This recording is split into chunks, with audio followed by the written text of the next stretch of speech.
Argentina wana kiumbe anaitwa Lionel Messi la Pulga, lakini kwenye viunga vya Old Trafford Carrington yupo binadamu anaitwa Amad Diallo, ambaye huyu ni Ivorian Messi, mchezaji ambaye amekuwa akifanya mambo mengi sana kwenye timu ya taifa ya Ivory Coast. Anatajwa kama mchezaji muhimu sana kwenye kikosi cha The Elephant ambacho kinashiriki mashindano ya AFCON yanayoendelea huko nchini Morocco. Hii ni ladha za Afrika ambayo inakuletea yale yote ambayo yanakuwa yamejiri kwenye mashindano haya ya AFCON yanayoendelea huko nchini Morocco. Jana usiku ilipigwa bonge moja la mechi Leopard. Ivory Coast walishuka dimbani kukabiliana na timu ya taifa ya Burkina Faso. Ivory Coast wameshinda convincingly kabisa ni kama walikuwa wanasherehesha party, lakini haikuja tu from nowhere. Ni kutokana na performance kubwa sana walioonyesha. Nafasi ya Ivory Coast baada ya mchezo hapo jana unaiona wapi? Jana ameshinda kwa jumla ya bao 3-0 mbele ya Burkina Faso, ambayo ilikuwa ni mechi ya dabi ya Afrika ya Magharibi kwa maana ukanda wa wafu lakini ukisema wafu unawashtua watu. Ukisema ukanda wa wafu ni wafu kabisa hivyo wafu. Ndio nasema, lakini unawashtua watu ukanda wa kina marehemu, ukanda wa Afrika Magharibi kwa maana ni West Africa Unity Football Unit. Kwa hiyo ndicho ambacho kinaenda huko, lakini by the way ameweza kufuzwe katika hatua inayofuata kwa maana ya Ivory Coast, mabingwa watetezi wakiwa na kocha mzawa ambaye msimu uliopita ndio wale ambao alifikisha mpaka hatua ya finali na walipita kwa best loser, lakini msimu huu wamepita katika njia ambayo ni halali na njia ambayo ni kwa hiyo best loser sio halali. Yaani nimezungumza njia ambayo ni yaani walistahili. Msimu uliopita walipita kwa njia, msimu huu wamepita kwa njia halali.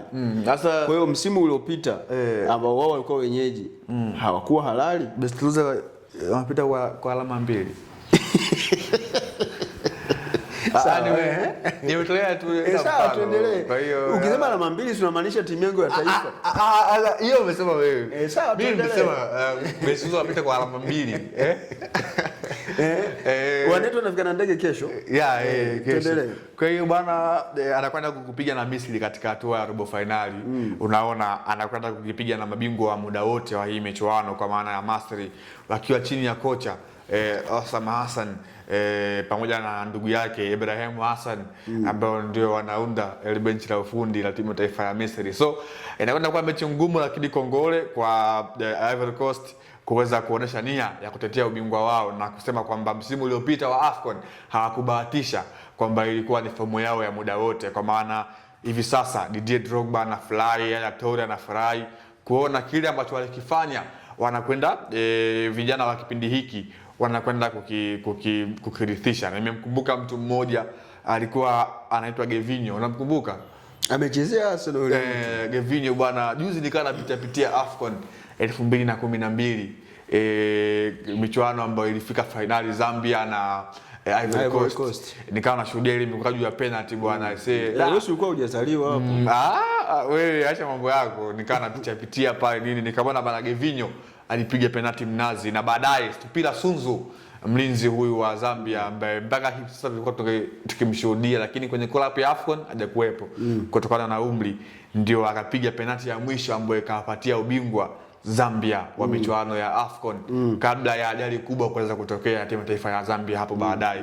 Kwa hiyo unaona imekuwa ni mwendelezo wa taifa la Ivory Coast kufanya vizuri katika hii michuano ya AFCON tangia enza kina Didier Drogba, Gervinho, wakina Toure na ndugu yake hadi kufikia kipindi hiki ambacho tunakwenda kushuhudia. Lakini pia kuna mtu mmoja wa Ivory Coast alikuwa anaitwa Max Gradel, kama unamfahamu, alikuwa ni fullback ya kulia I think, ambaye msimu wa AFCON uliopita ndio ulikuwa msimu wake wa mwisho akastaafu timu ya taifa. Naye pia alikuwa ni sehemu ya legend wa Ivory Coast kwa wakati huu. Kwa hiyo ni pongezi kwa taifa la Afrika ya Magharibi kwa maana ya Ivory Coast kuweza kufuzwe. Na sasa bwana, katika michuano ya AFCON tumebakiza takribani kuna kanda ambazo hazina timu katika michuano ya AFCON. Kanda ya kwanza Sekafa. Ni Sekafa ambayo ni Afrika Mashariki. Hatuna timu robo finali, lakini kanda ya pili ni Kosafa ambayo hatuna timu kwenye hatua ya robo finali. UNAF wanatoa timu 3 kwa maana Morocco, Algeria na Masri. And then Wafu wanatoa timu za Mali, Ivory Coast, Nigeria na basi, alafu kuna taifa lingine la ukanda wa kati mwa Afrika kwa maana wa CONCACAF.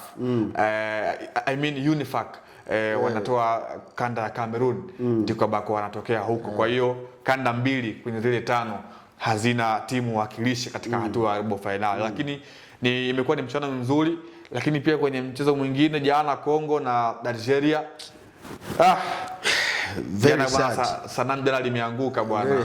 Lakini wewe jamaa mbona tunafiki sana? Ulikuwa unasema wewe ni Afrika ya Kusini. Mara sijui Ivory Coast, mara sijui shida nini? Nisikilize vizuri leo. Mara Tanzania sasa unaumia. Kongo unaumia tena. Tukuelewe vipi? Mara sio mzalendo wangu. Nisikilize. Kongo ni jirani zetu. Sawa? Kwa mkoa wa Kigoma. Kwa mkoa wa Kigoma. Na Tanzania vile vile kwa sababu tumepakana. Ndugu zetu Wabembe. Na uzuri wa bahati Kigoma tunao Wabembe. Lakini Kigoma tunao Wabwari, makabila yote ambayo yanapatikana wapi? Yanayopatikana Kongo. So you never know, huenda hata mimi ni Mbwari. Kabila gani? Ila mimi sio Mbwari. Bwari. Wabwari. Hilo kabila ndio jipya nimesikia leo. Utaelewa tusipo Kigoma. Kwa hiyo Wamanyema, sawa? Waha ambao pia wanapatikana Kigoma lakini sio Kongo. Sasa hapa by the way tunaingiliana na makabila ya Wakongo. You never know. Nimeoa kwenye familia zinazotokea huko, tupo Kigoma si ndio hivyo? Kwa hiyo inawezekana Wakongo ni wakwe zangu, si ndio? Kwa hiyo ni moja kati ya sababu ambayo ilikuwa inanifanya mimi nishabikie Kongo. Lakini nilikuwa Kameruni. Ukiniangalia vizuri unaona kabisa mimi nafanana na Samuel Eto'o. Kwa hiyo ni sababu hiyo, yani mimi ni Mkameruni. Sababu Eto'o ala mvi bwana. Mvi ni genetic issues. Watanzania sio wa kudanganywa hivi bwana. Eto'o Ivory Coast, Kameruni bwana, yani ndio mmekosea heshima bwana. Kameruni unafanya Eto'o kwenye nini? Kwa sababu ya mvi. Hakuna yani mvi ni genetic issues. Hatukusikilizi. Sawa. Ngoja nimalize. Mechi jana ilikuwa ni nzuri. Ngoja nimalize. Algeria chini ya kocha wao bwana Vladimir Petrovic. Mimi ndio naongoza kipindi wewe. Bora lakini mwalimu pia Kongo. Sisi bwana kudanganya hatutaki. Unataka ufunge kipindi, sina maliza kuelezea. Kudanganya hatutaki. Nisikilize. Tumie radhi kwa, tuombe kwanza radhi. Siwezi kuomba radhi, sinaongea wewe na Eto'o.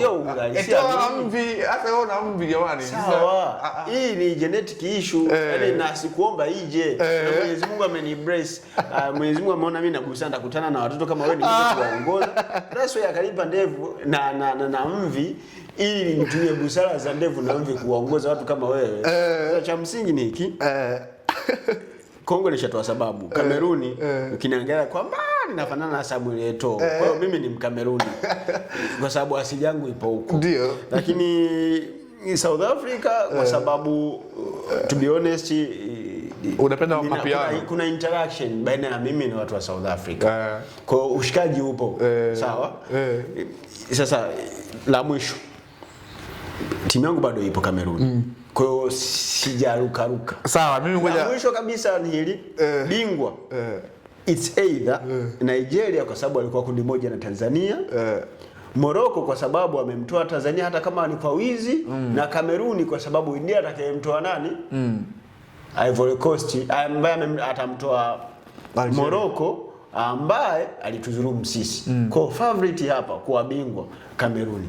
Tuendelee. Kwa hiyo baada ya mchezo kabla ya mchezo wa Ivory Coast na Burkina Faso utangulia mchezo wa sisi wa Kongomani na Algeria. Ilikuwa ni battle kati ya walimu wawili kwa maana ya Vladimir Petrovic, kocha mkuu wa Algeria, Bosnia huyu ambaye yupo pale katika benchi la ufundi la Algeria, dhidi ya Sebastien Desabre, Mfaransa huyu ambaye yupo katika benchi la ufundi la DRC Congo kwa muda mrefu kweli kweli. Ilikuwa ni mechi ambayo tumeshuhudia vitu vingi, kasi, upambanaji, ile fighting spirit kwa kila mchezaji. Jana bwana Tuanzebe pamoja na Chancel Mbemba walikuwa wana kazi kweli kweli ya kuweza kuwakamata mawinga wa Algeria, kwa maana walikuwa wanakimbia kweli kweli. The same katika eneo la midfield, hapa ndiko ambako mpira ulikuwa unapigwa kweli kweli. Samuel Motosami jana alikuwa na kazi katika eneo la midfield. Nimemshuhudia pia mtu kama vile Fiston Mayele alikuwa sehemu ya kikosi. Na jana bwana nilishuhudia bato kati ya Zinedine Belaidi, mlinzi wa zamani wa USM Alger ambaye wakati huu anakipiga katika klabu ya JS Kabylie pale nchini Algeria, na Fiston Kalala Mayele, kwa maana hawa wameshawahi kukutana katika mchezo wa fainali wa Young Africans dhidi ya USM Alger. Na Zinedine Belaidi jana ilikuwa ni mara yake ya 3 anamdhibiti Fiston Mayele tena katika national team levels. Na jana Mayele aliingia dakika 70 na 88 kuchukua nafasi ya mshambuliaji kiongozi Cedric Bakambu, jezi nambari 17. So jana ikanikumbusha hiyo scenarios ambayo ilitokea. Na Zinedine Belaidi atakumbukwa, huyu ndiye ambaye alikosa mkwaju wa penalty katika ule mchezo ambao ulipigwa katika uwanja wa kumbukumbu ya mwaka 1958 Julai 5 pale nchini Algeria. Djigui Diarra akichukua mkwaju wa penalty ambao aliupiga Zinedine Belaidi, mlinzi huyu. So ilikuwa ni mechi nzuri ambayo tumeshuhudia dakika 119 bila bao. Dakika 119 watu wakitoka jasho, na ile ndio maana halisi ya wanaume. Yani jana kila mtu alikuwa anasema yes, hii ndio timu. Wakati naangalia ule mpira nilipata bahati, nilikuwa nimekaa na mtu mmoja ambaye ni raia wa Kongo. So kuna baadhi ya vitu ambavyo alikuwa ananipatia kutokana na Kongo pia, lakini pia kuna baadhi. Lakini kwa kichwa chako kilivyo kibovu ushasahau yote. Nakumbuka, ndio maana niko hapa kwa kupatia madini. Baadaye Samuel Motosami ni kama vile alipata injury hivi ya nyama za paja. Mwalimu Desabre akaamua kumuita benchi na kuweza kumuingiza Pikel, nyota ambaye anakipiga huko katika nchini, alizaliwa huko nchini Australia na I think aliingia kuchukua nafasi ya Samuel Motosami. Lakini eneo hilo la midfield alikuwepo mtu kama vile anakipiga katika klabu ya Watford, Mbuku pia alikuwa sehemu ya kikosi katika eneo la Congo DRC. Lakini overall Algeria walikuwa na dominate mchezo kwa muda mwingi. Hata ukiangalia bao ambalo amelifunga dakika 119 ilikuwa ni makosa katika eneo la midfield la Congo DRC, kwamba walipoteza mpira and then wakawa wanashangaa hawakuweza kukava zile half spaces. Nakwambia ilipiga pasi moja tu kutoka kwa mtu ambaye alipoka mpira akampasia midfielder ambaye alikuwepo katikati, akapiga pasi ndefu mpaka kwa mfungaji wa bao, and then akakevu akampindua Chancel Mbemba, goli likaanza kuingia. Lakini jana binafsi yangu man of the match alistahili kuwa mlinda lango wa timu ya taifa ya DRC Congo, kwa maana ya Lionel Mpasi. Alifanya kazi kubwa sana jana, saves 5 za maana aliweka salama timu yake ya DRC Congo. Lakini pia jana pia tumeshuhudia baadhi ya watu maarufu uwanjani wakikuwepo, kwa maana kocha wa zamani wa Real Madrid Zinedine Zidane, akaja kumuona mwanae Lucas Zidane ambaye jana pia alikuwa na kiwango bora kweli kweli, na alikuwa katika siku ya furaha kwa maana timu yake ya Algeria kushinda hatua ya robo finali ya michuano ya AFCON ambayo ni mtano mikubwa katika bara la Afrika. Kwa hiyo ilikuwa ni mechi ambayo ina matukio mengi, matukio ambayo ni ya kimpira. Na binafsi yangu mimi hii ndio imekuwa mechi bora ya michuano mpaka hivi sasa, kwa maana tumeshuhudia tumekuwa bora kwa sababu Kongo imeondolewa. Ule ushindani na ladha za Afrika ambayo tumekuwa tukikuletea matukio kadha wa kadha ambayo yamekuwa yakijiri kwenye mashindano haya ya AFCON. Moja kati ya vitu ambavyo ni vya kusisimua vinavyoendelea kutokea huko kwenye mashindano ya AFCON ni yule unayetarajia atashinda, anashinda lakini kwa kazi sana. Mimi nilisema nilikuwa na Leopard John, mpaka siku nyingine.